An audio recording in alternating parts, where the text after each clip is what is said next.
In this video, I'm going to show you how to prep a wall, line a wall, and paint the lining paper. My name's Stephen from Inexteriors Painters and Decorators, and you're watching Inexteriors TV.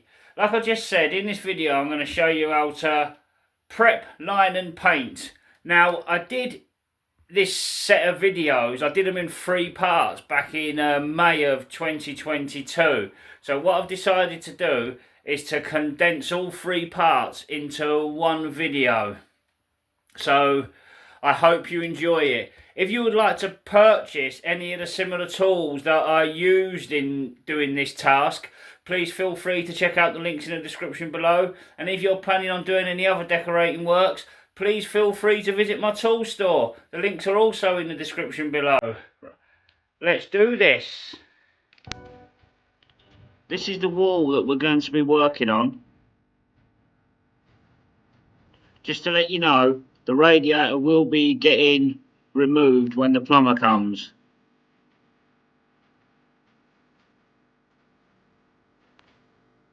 This wall did have wallpaper on it. So what I need to do now is get it prepped, ready for lining. So what I need to do is, with a combination of my multi-tool scraper and the 80 grit sandpaper, is give it all a good thorough scrape and sand down.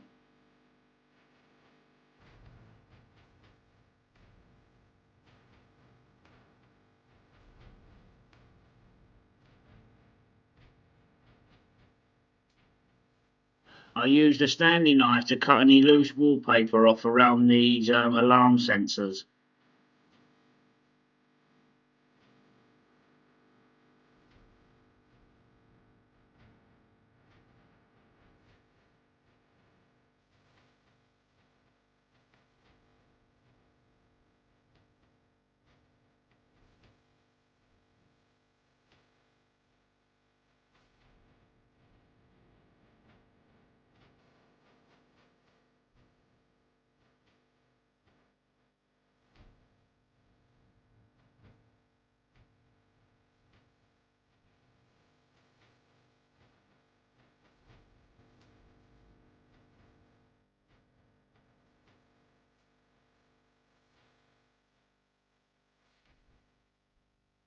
Right, we need to make sure we clean any loose paper out from around the sockets, because there's nothing worse than trying to put lining paper around sockets that have got loads of old bits of wallpaper on them. So it's very advisable that we clean them out as we go along.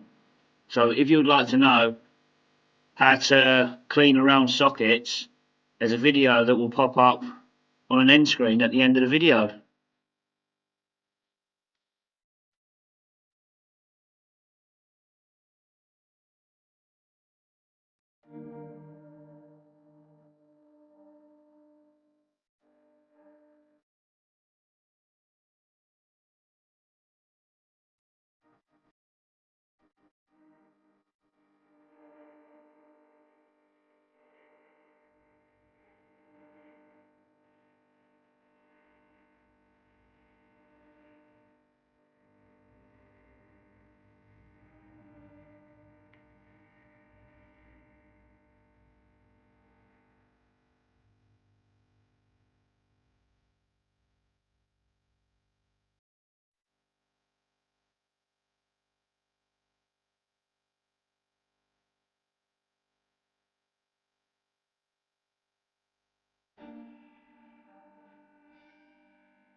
Here's some shots of the rest of the room that we're going to be sanding, filling and sizing.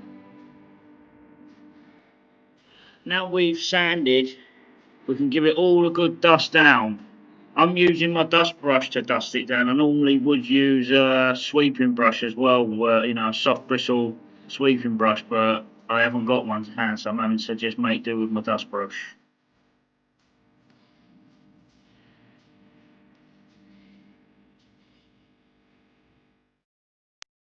Now we're ready for filling. Let me give you some close-ups of what we're filling on this wall.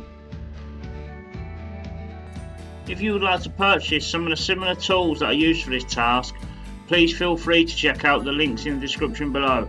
And also, please feel free to visit my tool store. The link is also in the description below. The filler that I'm using to fill this wall with is some Gyprock Easy Fill 60. And the tools that I'm using is a corkboard and a 3-inch filling knife. Always fill as clean as you can, because the cleaner you fill, the easier it is to sand.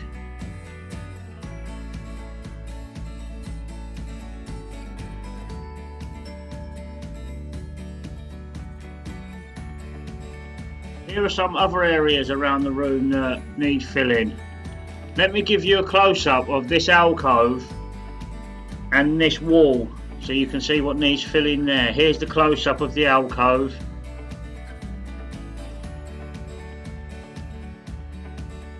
And here's a close-up of that wall.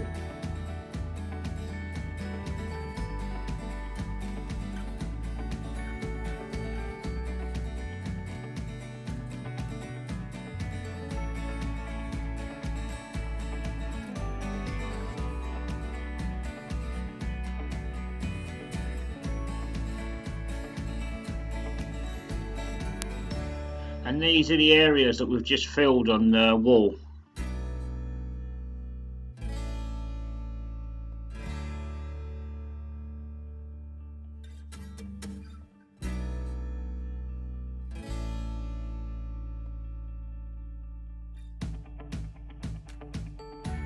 Now the filler's dry, we'll get our 80 grit sandpaper and we'll give all this filler a good sand down, and we'll give it a good dust off as we're going along.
What I'm doing now is just putting some masking tape on top of the sockets, because the size mix can be a little bit runny at times and I don't want it dripping into the electrics.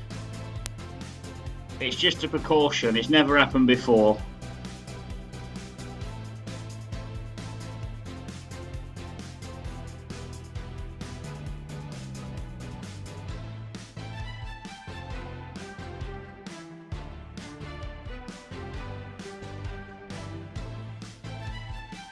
And here's a close-up of the masking tape on the switch. And with a combination of the 3-inch brush and the 9-inch roller, I sized the walls. The mix that I use for sizing the walls, I just get my ordinary paste mix and then add 30% water to it.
And that's this wall, sanded, filled and sized, ready for lining paper. And here are the other walls that have been sanded, filled and sized that are also ready for lining paper.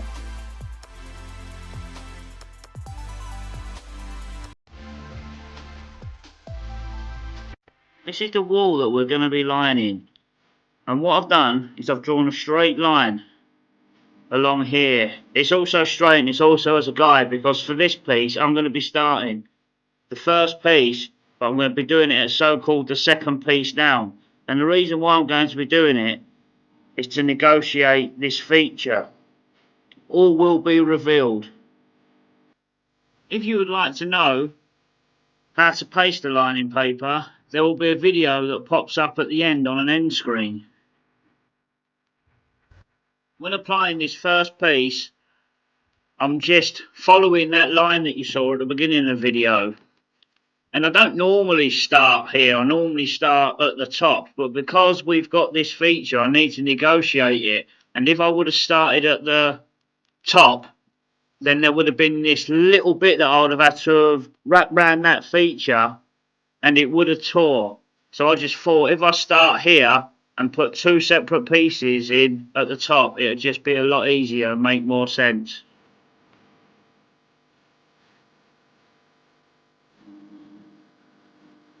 If you notice, I'm using the corkboard to sort of flatten the paper out and not a brush. I use a corkboard because that's how I was taught to do it, but you can use a brush. But if you're going to use a corkboard, make sure that the preparation's good and that you've got no bits on the wall, because if you put the corkboard over it, it could end up tearing the lining paper. So like everything, prep is key. So if you'd like to know how to sand, fill and size a wall, there will be a video that pops up on an end screen at the end of the video. When I'm cutting the lining paper, I use a combination of sharp scissors and a snap-off stanley blade. So I generally use the scissors to cut to all points, like points at the edges of sockets, points to the corner of the walls, points to the bottom of the frames and the skirting board, and then I use a snap-off blade for doing the main cutting. Here's what the room looked like before it was stripped.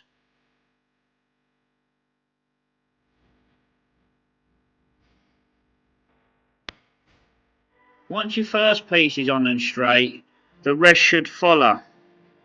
So when I'm applying this piece, I'm not looking to butt the joints right up. I leave about a 1 to 2 mil gap, and then I fill the joints after.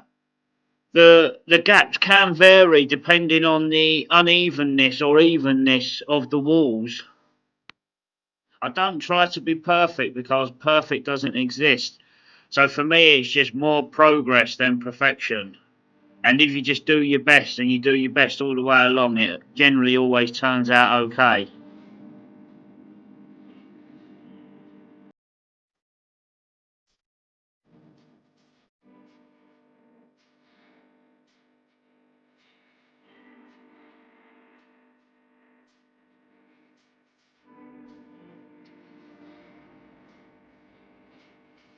When cutting with your snap-off Stanley blade, change the blade every 2 to 3 cuts depending on how long you're cutting for or how long the distance is that you're cutting.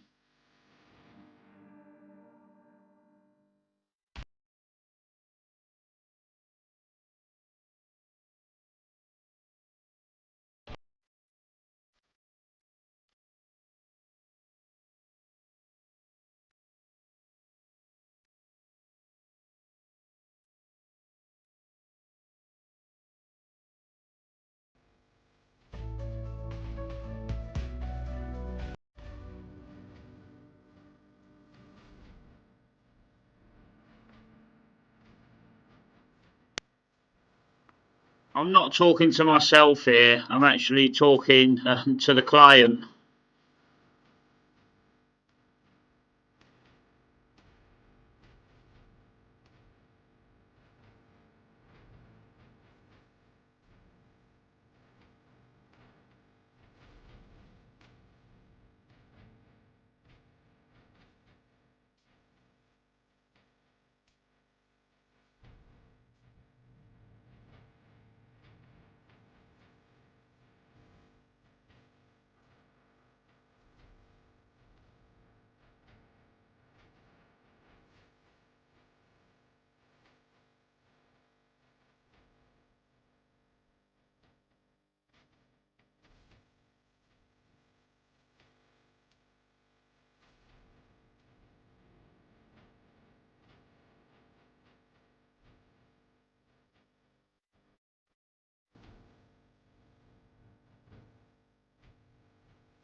What I'm doing now is just wiping off any sort of excess paste with my cloth.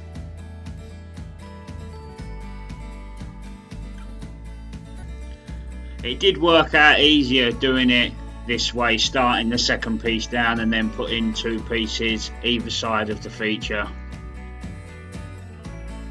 If you would like to purchase some of the similar tools that I use for this task, please feel free to check out the links in the description below. And also, if you're planning on doing any other decorating work, please feel free to check out my tool store. The link is also in the description below.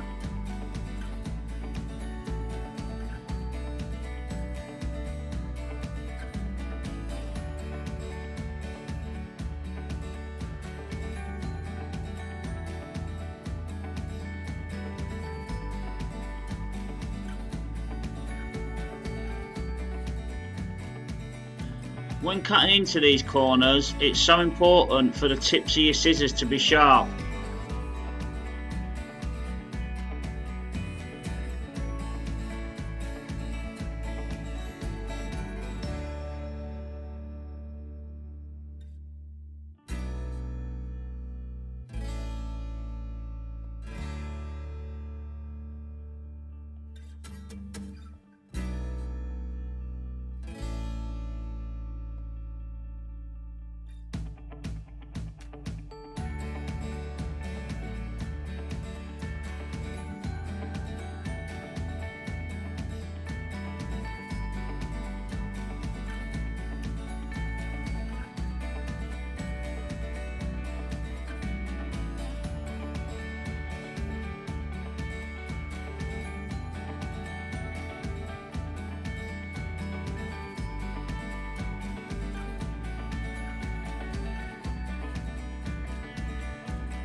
When papering around light switches or sockets, don't unscrew them first.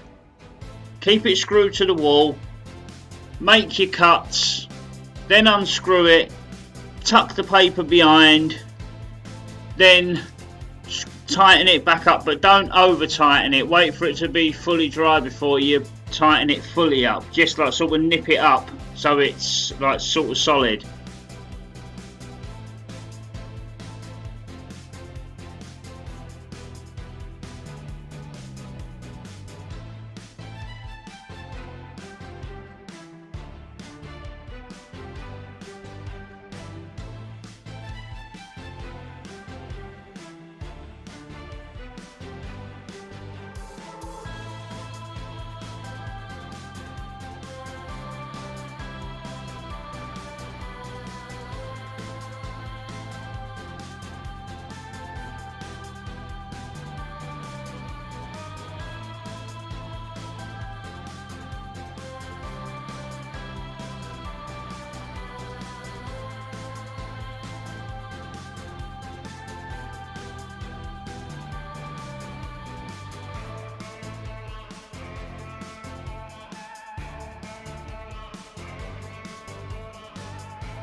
And here's what the walls look like now it's all lined.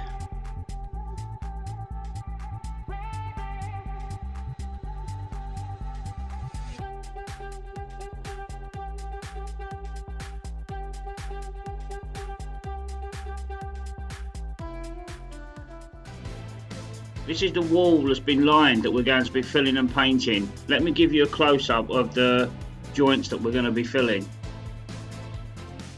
So with my filling knife, cork board and Gyprock Easy Fill 60, I set about giving this a fill. This is the first of 2 fills that I'll give it.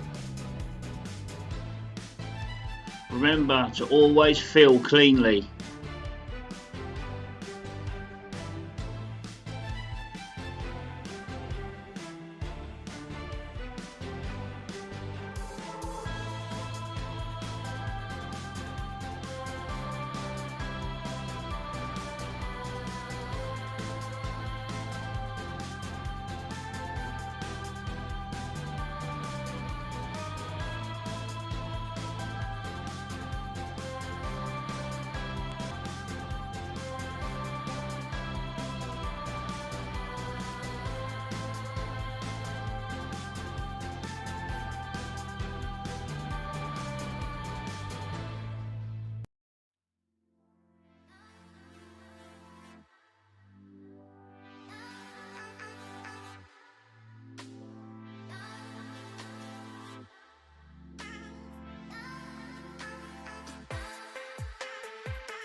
Now it's ready for its second fill, but I've not had to sand it down in between because the first time round I filled it cleanly, so I'm able just to fill it again without sanding it.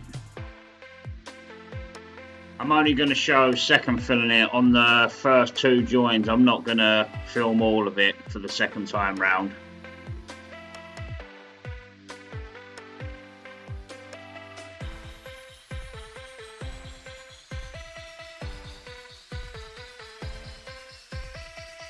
Here's what some of the other areas in the room looked like when it was filled.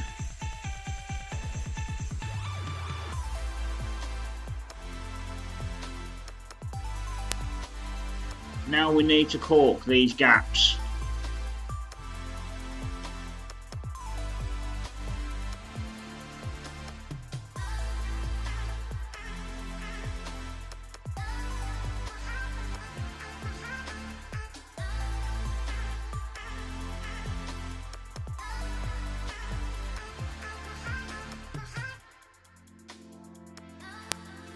This caulk's a little bit thinner or runnier than the caulk that I normally use, so I'm just having to be that little bit more careful with it.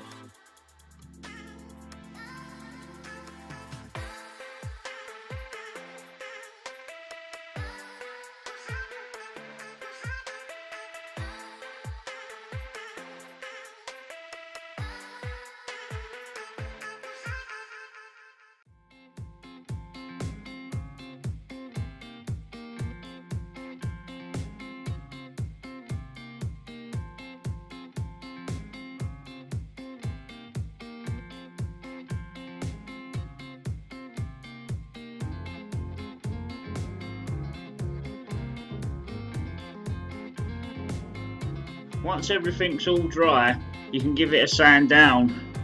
And for this I'm using worn down, very worn down 80 grade sandpaper. But you can also use 180 grade sandpaper. And as long as you fill it cleanly, you won't scuff the paper, so you've only literally got to lightly sand over it. And before you do sand, make sure the cork is dry. So I've left this overnight to dry, so we know there's no filler dust getting on the wet cork. I'm also giving it a dust off as we go along as well.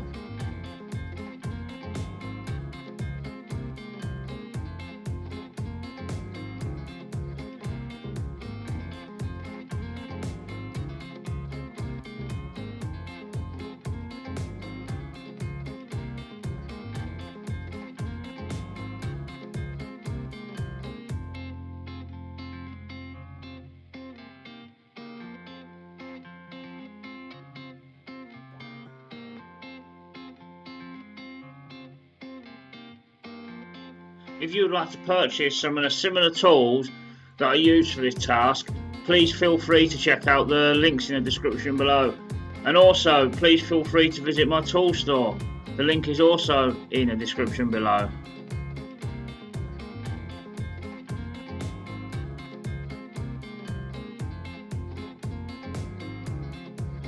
Now we've filled, sanded and dusted it, it's ready for painting. So with a combination of my paintbrush and roller, I'll start getting it painted. This is the first of 2 coats. First of all, I start by doing all the cutting in. You'll probably find that when you painted it and you've left it for a little while, it'll start to bubble here and there, but don't worry, it should dry back. Also, you'll get the odd joint that might need sticking back here and there as well. Because remember, it's progress, not perfection, and nothing is perfect.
Now we've got it all cut in, we're ready to roll it.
Let me again just remind you of what it all looked like before.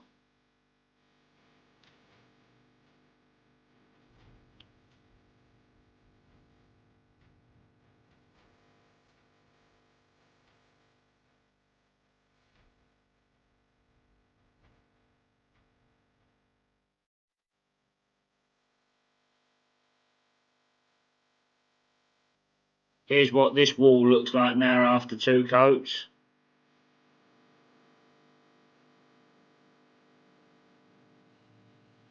And here's what the rest of the room looks like.